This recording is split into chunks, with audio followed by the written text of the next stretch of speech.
Welkom terug hier op Groot Plaas. Ons gas vandag saam met ons is Stefan Gerber en ons gesels 'n bietjie hy's daar van Makwaland se wêreld af oor merino wolprodukte wat hulle vervaardig. Stefan, goeiemôre en welkom op Groot Plaas. Baie dankie. Hoop julle sien ons hierdie tyd het ons al 'n hele trop skaap bymekaar gemaak in Makwaland. Maar ek is baie bly om te sien die weer is so koel in ons area vanoggend. Nee, ek sien jy het 'n truitjie daarso aan, maar ek neem aan dis nie net die truitjies wat daar gebeur nie, julle maak daarmee die wolprodukte ook. So, kom ons begin gou daar by die begin. Wanneer het julle besluit om wol plaaslik daar in die Parel te verwerk? So ek dink Andries, ons storie is eintlik bietjie baie langer as dit. Ek dink ek is 'n wynmaker, my vrou is 'n chef. En ons het in 2014 kan jy my hoor? Ja, ons hoor jou. Nee, jy kan maar gerus aangaan. Ek dink net jy sê net toe dog ek nag nie sy meer.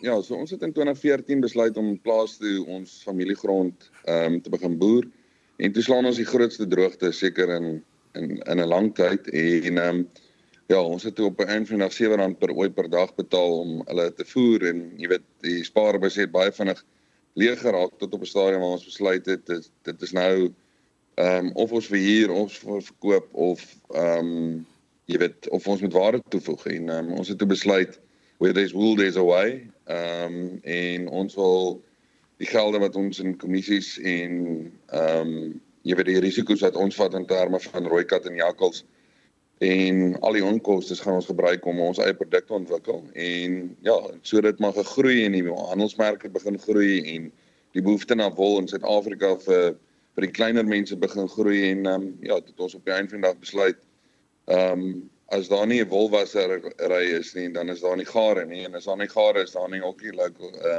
plaaslike produksie en werkskeping nie.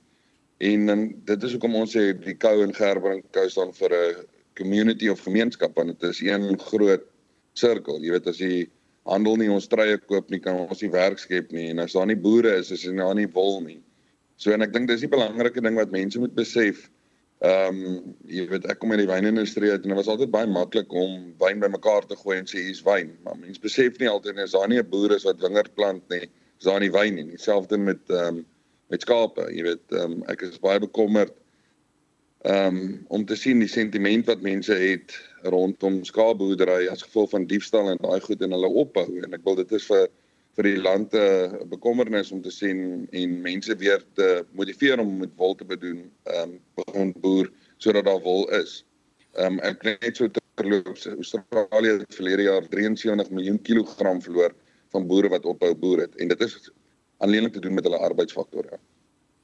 So wat is die realiteit as mens nou kyk na plaaslike wolvervaardiging en internasionaal? Hoe groot is die industrie nog hier by ons en hoeveel van ons wol kom van oorsee af? So, Suid-Afrika produseer so tussen 45 en 48 miljoen kilogram wol jaarliks. Maar ons voer 99% van dit uit. En dit het maar net daarom gekom in die 99 was dit makliker om die kommissie te vat en die Chinese was vir jou oor die wol verniet en jy bring jou wol terug as om die risiko te vat van produksie. Suid-Afrika voer so 1.5 biljoen rand se wol in jaarliks en dit is waar dit my keel, jy weet, begin krap het, want jy weet, ek sit so verkeerd saam met mense om 'n vuur wat sê, jy weet, ons doen uitstererts, ons voer dit uit, hoekom doen ons dit nie self nie. Maar die grootste impak en tot op hede, tot op vandag toe het ons 754 miljoen rand se wol al ingevoer vir hierdie kalenderjaar. Maar die groot realiteit is in 1996 was daar 550,000 werke geskep in die tekstielbedryf. Vandag is daar 33,000 van daai 550,000 oor. En my vraag is altyd, wat is die impak in ons ekonomie as jy 520,000 werke kan skep van die 28 miljoen wat werkloos is? So die ander groot vraag natuurlik is, soos wat jy gesê het, een van die redes hoekom die boere wegbly, is hoë produksiekostes, vee diefstal ensovoorts. Hoe bekamp julle dit? So obviously die direkte waarde toevoeging en ek wil dit is maar jy weet dit is maar ons grootste ding die boer kry 7% van die waardeketting by sy plaasek. Die 93% daarvan lê van in die waardeketting lê van die plaasek af vorentoe.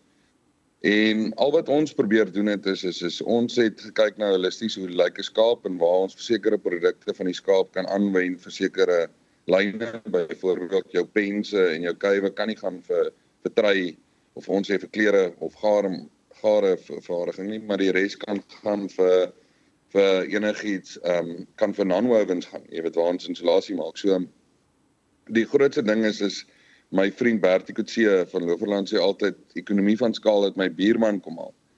En ek dink die belangrikste ding uit daai te leer is die verhoudings wat 'n boer tans met sy aankoper en begin maak, die direkte aankoper. Nou en jy weet hoe jy jou plaas bemark in terme van uniekheid, sertifisering.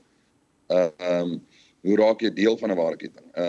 Ons het die geleentheid en ons begin dit nou reeds met boere te ontwikkel waar jy weet boere vir ons wol bring en ons maak van 'n trui en hy verkoop dit aan sy familielede. Jy weet, ek dink ons moet begin anders dink oor landbou. Ek dink ons sit met baie unieke stories en geleenthede en ons moet mense kry soos Gerbrinkou wat daai storie help ontwikkel en vorentoe neem.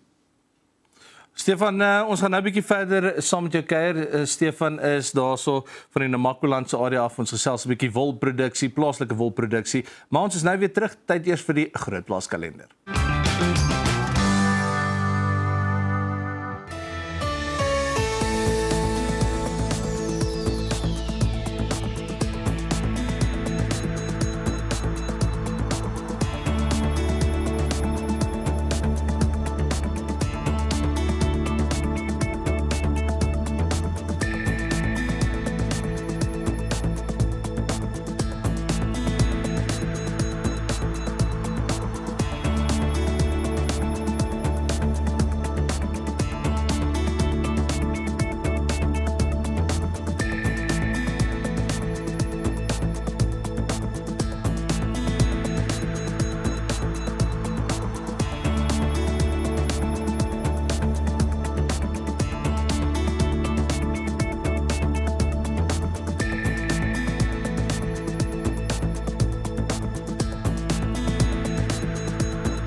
Welkom terug hier op Groot Plaas. So ons gas vanoggend gesels 'n bietjie oor merino wolprodukte wat plaaslik vervaardig word daar in die Parel en ook natuurlik werkskepping veroorsaak in daai area. So net voor die breek het ons gesels spesifiek daaroor. Sê gou vir my 'n bietjie wat spesifiek doen julle vir werkskepping in julle area? So ek dink die belangrikste ding wat mense moet besef is tekstiel vir alle trui gaan deur 4 hande. En ek dink dit is seker die grootste rede hoekom tekstiel, landbou en mynbou soveel werke kan skep.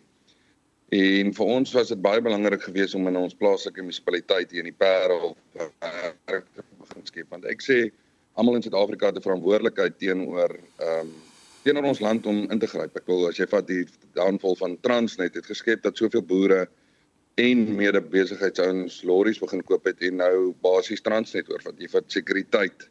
En jy kyk na IDT, jy weet wat ontstaan gekom het en al hierdie magtige as gevolg van die agteruitgang van ons polisie. En ek dink dieselfde gaan met ons is daar's 'n geleentheid in die mark. Maar die belangrikste ding vir my is as my plaaslike gemeenskap goed doen, dan ek dink dan gaan dit met ons almal besig en ek het altyd vir nou die dag vir een van die groot handelaars gesê, ek dink hulle dink verkeerd rondom plaaslike produksie want ek wil hulle dink heeltyd van kostes, maar ek wil as jy begin afkoop en aan mekaar goedkoper koop omdat jou mark armer raak, het jy 'n tendens aan daar later nie meer mark oor is in Suid-Afrika nie. En ek dink dis wat ons gesê het, belê in plaaslike produksie sodat ons mense kan disposable income in hulle huise gee, sodat hulle weer die handelsnetwerk kan begin ondersteun. En die tweede gedeelte is ons moet net besef as ek vanaand by die huis kom en my vrou sê hier's geen kos vir my kinders in ons huis nie. Wat sal ek as 'n pa doen? En dis daai vraag wat ek altyd my vrou self vra en dit is hoekom ek sê is kou staan vir 'n community. My community is hoe meer werk ek kan skep en ek wil 'n breiaanleg in die ou dae tot 5500 mense gehad. Die mense waar by Woolworths, meeste van hierdie mense brei in Mauritius het tot 12000 mense wat in die aanleg te werk. En ek wil dis maar een van 'n klomp. Nou ons het nou 'n bietjie so daaraan geraak oor al die invoer wat ons doen van wol plaaslik, maar hoe verseker julle die gehalte van die plaaslike wol is op 'n internasionale standaard? Ja, dit is nou die seker die maklikste vraag wat jy my kon vra want kyk, Suid-Afrika produseer omtrent 85% van al die sustainable of responsible wool in die wêreld. En ek dink dit is hoekom ons so groot aanvraag vir Suid-Afrikaanse wol is. Australië sukkel verskriklik as gevolg van mulesing. En die res van die wêreld sien nie eintlik die indeks trend nie, maar meeste van die handelsmerke glo in AWS en die Cape Wool Standard. En die lekker ding van wol is dit is 'n indeks. Jy weet, wol het elke dag 'n mark. En 'n boer kan eintlik tot 'n groot mate as die bal gesertifiseer het, is dit soos 'n stuk goudbaar wat jy kan verhandel op die indeks. So ons kan verseker sê dat jy weet boere redelik Suid-Afrikaanse merino van die beste is. Ek dink daar's 'n tendens bietjie na sterker weg van die fynere mikrone af. Ek dink as ons kyk na die markaanvraag in ons aanleg op die oomblik lê daai vraag hier na 19.5 na 20.5 toe.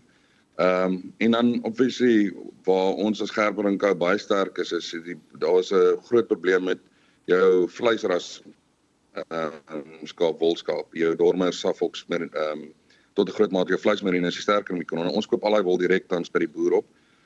Want ons het applikasies soos jy weet insulasie en klankdigting waarvoor ons daai gebruik. So ek dink ons boere produseer die beste in die wêreld. En ek dink dit word deurlopend met statistiek bepaal, ja. Stefan, ons waardeer dat jy met ons gesels het vanoggend. Stefan, hy is die stigter van Gerber en Co daar in die Parel en hulle is besig om plaaslike merino wolprodukte daar te vervaardig ook.